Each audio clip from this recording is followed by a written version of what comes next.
I woke up to the sound of my own ragged breathing, my heart pounding so violently that it echoed in my ears. The air was damp and heavy, smelling of wet earth and decaying leaves. It was pitch black, except for a faint, silvery glow filtering through the twisted branches above me. At first, I couldn't tell where I was or how I'd gotten there. My body was sore, my head throbbing, and my hands were cold and scraped. As I tried to sit up, a sharp pain shot through my ankle, forcing me to bite down on my lip to keep from screaming. That was when it hit me. This wasn't my bed. This wasn't my home. And this wasn't a dream. A strange, low sound rippled through the darkness, a mix between a whisper and a growl. My breath caught in my throat.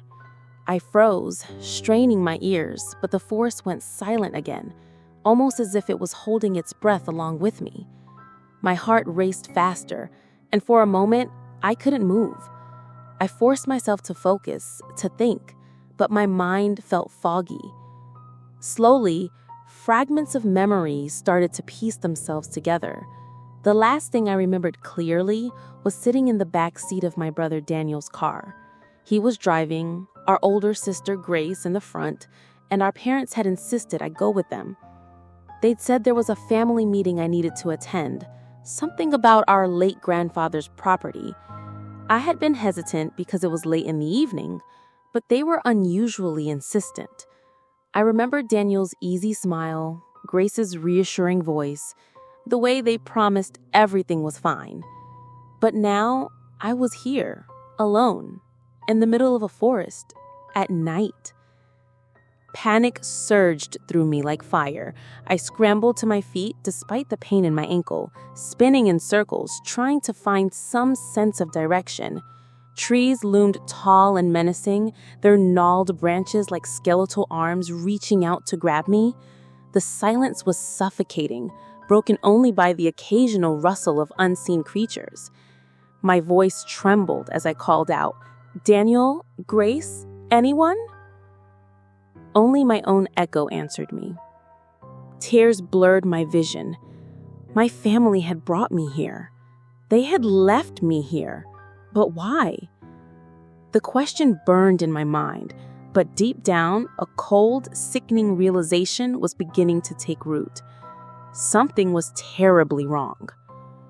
I stumbled forward, trying to move despite the uneven ground, my heart pounding with every step.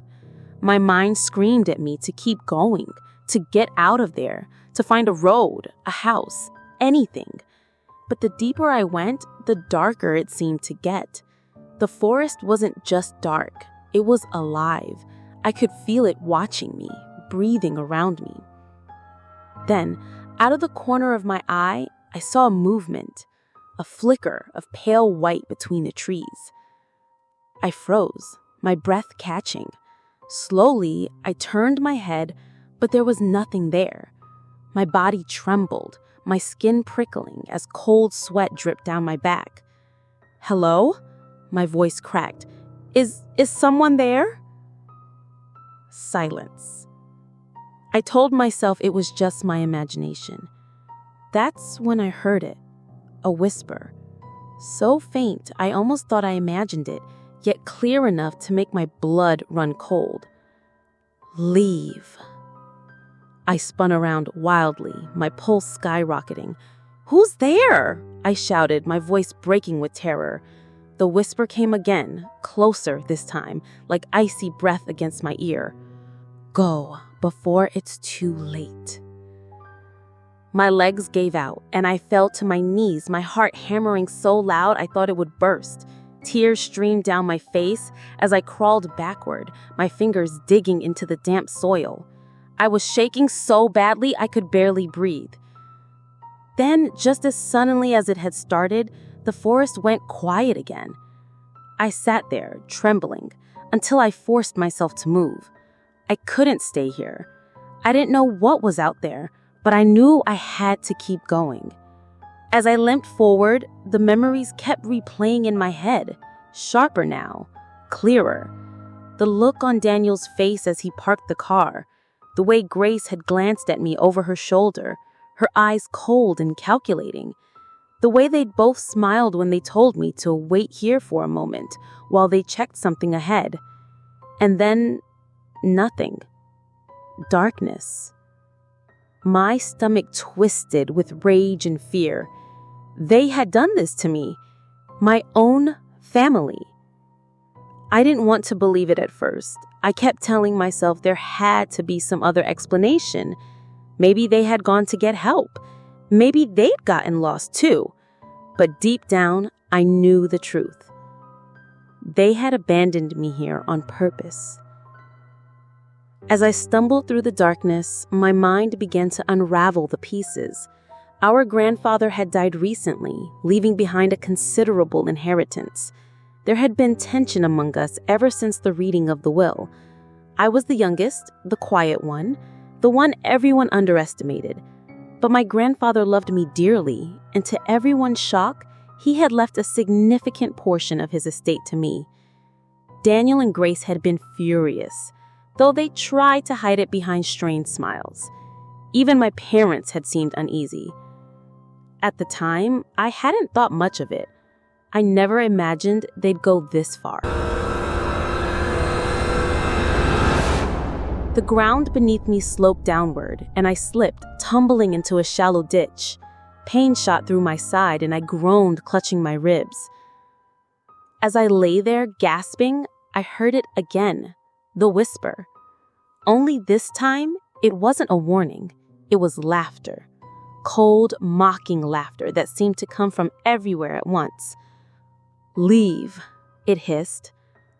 "Or join the others." The hairs on my arms stood on end. My breath came in short, panic gasps. "Others? What others?" I scrambled out of the ditch, my hands clawing at the roots and rocks, desperate to get back on my feet.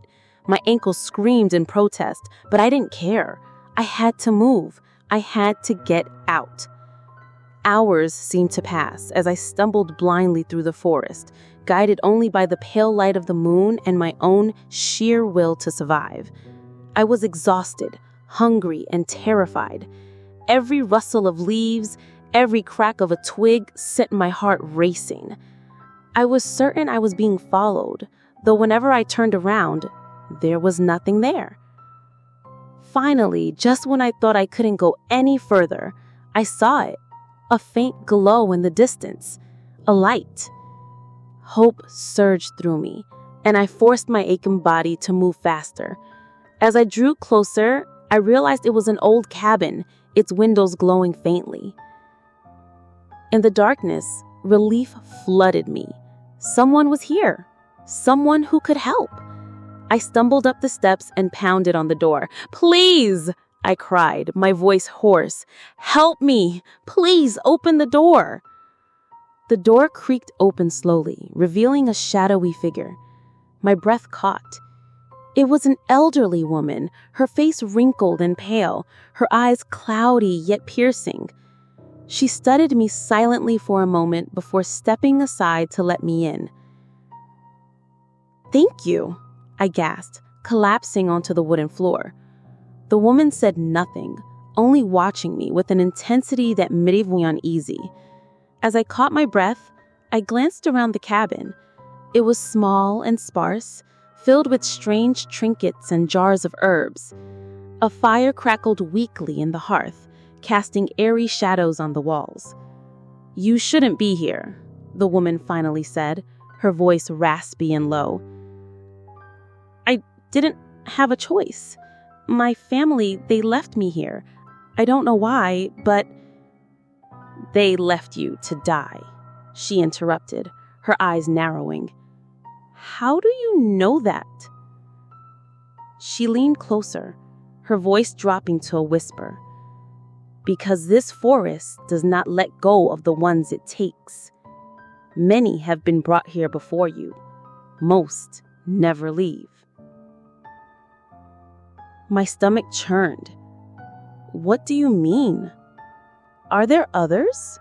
The woman's gaze darkened. "There are spirits here, angry spirits. They were wronged in life, just as you have been wronged. The hunger for vengeance. I shook my head, trying to make sense of her words. This can't be real. Spirits don't exist.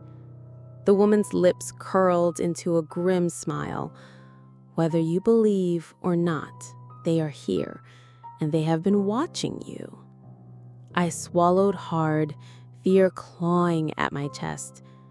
Then what do I do? How do I get out of here?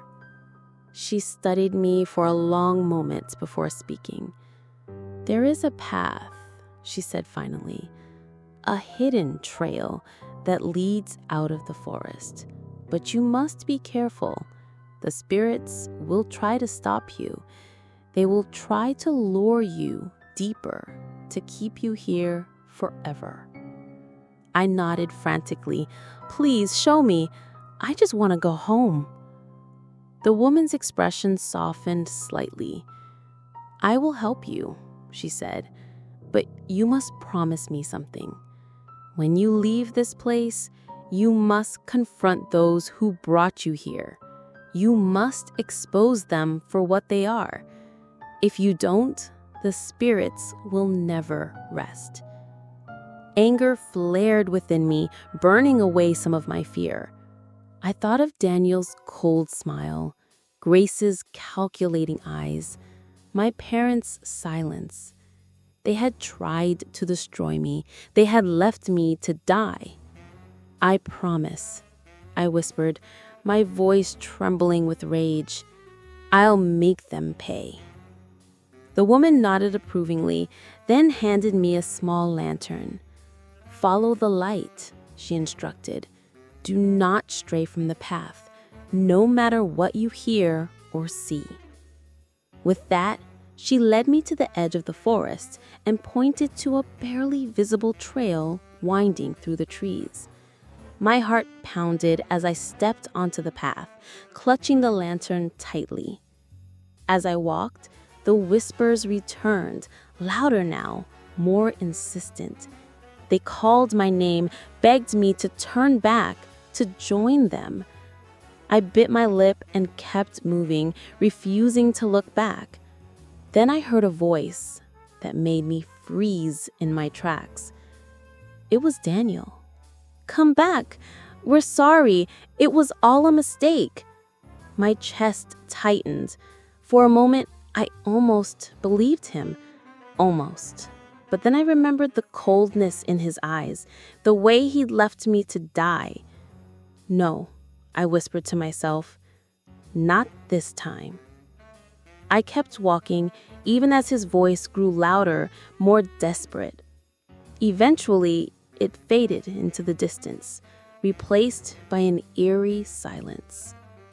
Finally, after what felt like an eternity, I emerged from the forest.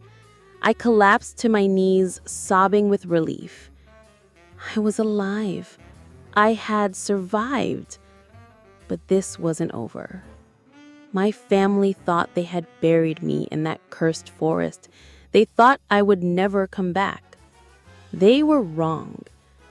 As I stood there, staring back at the dark trees, a cold, determined smile spread across my face.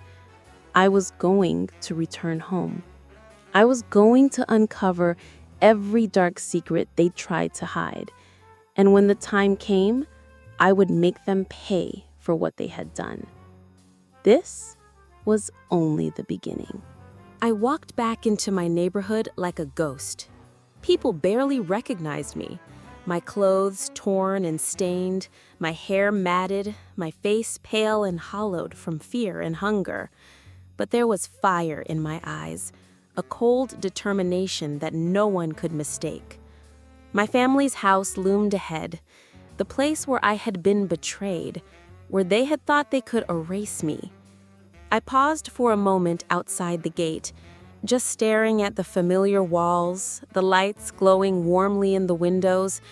My chest tightened with a mix of rage and disgust. How easily they had discarded me. How casually they had tried to bury me. But I wasn't gone. I wasn't broken. I slipped through the back alley, avoiding the front where anyone might see me.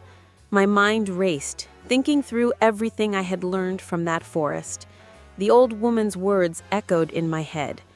You must confront those who brought you here. You must expose them for what they are. And that's exactly what I intended to do.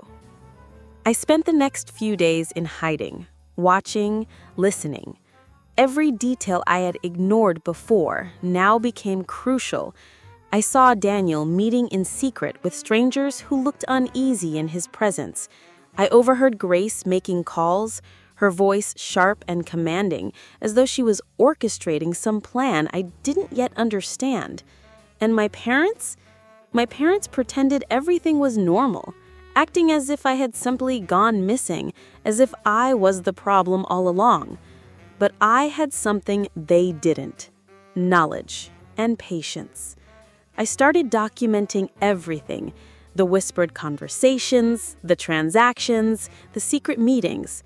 I recorded videos, took photos, even intercepted emails and messages. The more I uncovered, the more shocking it became. My family wasn't just greedy, they were ruthless. They had tried to erase me from their lives entirely to seize control of what my grandfather had left me. They had plotted, conspired, and lied with astonishing ease, assuming I would never survive the forest. I felt a cold thrill of power as the pieces fell into place. Every secret, every lie, every betrayal was evidence, and when the time was right, I would show the world. I decided to confront Daniel first. He was the mastermind, the one who had smiled in my face, pretending everything was fine while plotting my demise. I arranged to run into him at a cafe downtown. He didn't recognize me at first. My transformation from frightened victim to determined survivor was startling. But the moment he saw the intensity in my eyes, his smile faltered. Where have you been?" he asked, a tremor in his voice he tried to hide. "Oh, just traveling," I said softly, letting my words carry a dangerous weight. I had some personal matters to attend to. Daniel laughed nervously. "You had us worried. Everyone was." Everyone was worried? Or everyone was pretending to be worried while secretly planning my death? His face paled, and I saw the fear glimmer in his eyes. He took a step back, but I didn't move. "You don't understand," he said, trying to regain control. "It wasn't supposed to." "It was supposed to. Kill me," I said quietly. "And if I hadn't survived, you would have succeeded. But I did survive, and now I know everything." I let the words hang in the air like a blade. Daniel's hands shook. He opened his mouth, then closed it, realizing there was nothing he could say that would undo what I knew. That night, I confronted Grace. She was more cunning, more calculating, but even her icy demeanor couldn't mask the fear when she saw me. I didn't need to yell or threaten. I simply laid out the evidence: the photos, the recordings, the intercepted messages. Her face twisted in shock and anger, and I felt a surge of satisfaction. She had always underestimated me. You survived," she whispered. "Yes. And now the world will see exactly who you are. All of it. The lies, the plots, the betrayals. Everyone will know." Over the next few days, I carefully leaked the evidence to the media, to our extended family, to anyone who had been manipulated or lied to by them. The backlash was immediate and devastating. My family tried to spin the story, but the proof was undeniable. Videos, recordings, and photos made their deception obvious. Friends turned away, neighbors whispered behind closed doors, and even my parents could not deny what had happened. I watched it all unfold with a mix of satisfaction and disbelief. The people who had once treated me with contempt, who had tried to erase me, were now scrambling, humiliated, and exposed. Daniel's business deals began to collapse as the public learned of his scheming. Grace lost respect among her colleagues, her influence crumbling. And my parents? My parents were left to face the shame of their complicity. But I didn't stop there. I wanted them to understand the full weight of what they had done, not just the public humiliation, but the personal consequences. I confronted them one by one, not with anger, but with cold, calm words that cut deeper than any shouting could. "You left me to die in the forest," I said to my mother, watching her eyes widen in guilt. "You thought I would never come back, but I did, and now everyone will know who you truly are." She tried to speak, tried to explain, but I didn't give her the chance. "There's nothing to explain," I said. "Only consequences. You'll live with what you did for the rest of your life." By the time it was over, I had reclaimed my power. I had survived the forest, survived my family's betrayal, and emerged stronger, smarter, and unbroken. I had turned their attempt to destroy me into my greatest victory. Sitting alone one evening, reflecting on everything, I realized how much I had changed. Fear no longer ruled me. Anger no longer consumed me. I had taken control of my life in a way I never imagined possible. And I knew that if I ever faced betrayal again, I would be ready. Yet, even as I felt the satisfaction of my revenge, a shiver ran down my spine. The forest, the spirits, the whispers, they had changed me. I could feel their presence lingering, a reminder that some things could never be fully buried, and perhaps, just perhaps, they would guide me in the days to come, ensuring that I never allowed anyone to underestimate me again. I smiled quietly to myself. I had survived the impossible. I had exposed the lies. I had reclaimed my life. And now, anyone who had doubted me would think twice before crossing me again. So, if you're listening, if you've ever been betrayed, abandoned, or underestimated, remember this. Survival isn't just about staying alive. It's about rising stronger, seeing clearly, and never letting anyone make you small. I lived, I survived, and I came back. And if anyone thinks they can try it again, they'll learn that vengeance is far more powerful than betrayal.